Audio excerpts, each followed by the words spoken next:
Anthony Albanese came to power with a big promise.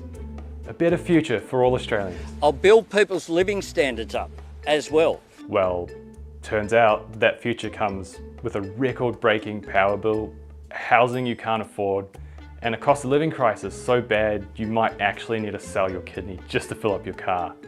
You remember this one, right? The "we'll cut your power bills by $275.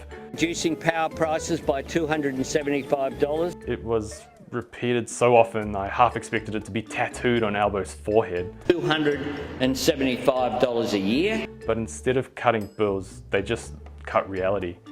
Because since Labor took over, electricity prices haven't gone down, they've just gone nuclear, and not the kind of nuclear that actually produces power. Here's the kicker. Australia has some of the cleanest, most efficient coal in the world. But instead of using it to keep our lights on, we sell it to China. The same China that builds new coal power plants every 2 weeks. We're literally powering their economy while shutting down our own. The Albanese government's energy plan isn't a transition, it's a crash landing. No backup power, no nuclear, no cost relief, just ideological fantasy dressed up as policy. And while we freeze, sweat, or get billed into oblivion, Albo pats himself on the back for saving the planet. Except the planet isn't saved, and neither is your bank account. And let's not mention the thousands of hectares of native land being destroyed in the name of saving the planet. The Labor government economy keeps setting new records. Now, to be fair, after COVID, the coalition didn't exactly leave behind a treasure chest, more like a debt-centered dumpster fire.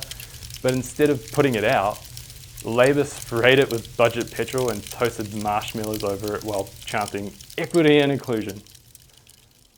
Here are the facts.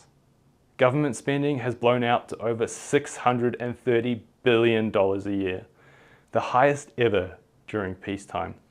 They've added $185 billion in new spending, which is impressive if you're trying to actively become the fastest country in the world to go broke. National debt heading past $1.1 trillion by 2026.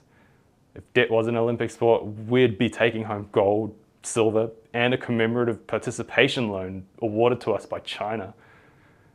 So you'd assume with all these record spending and the average Aussie would be living like a king.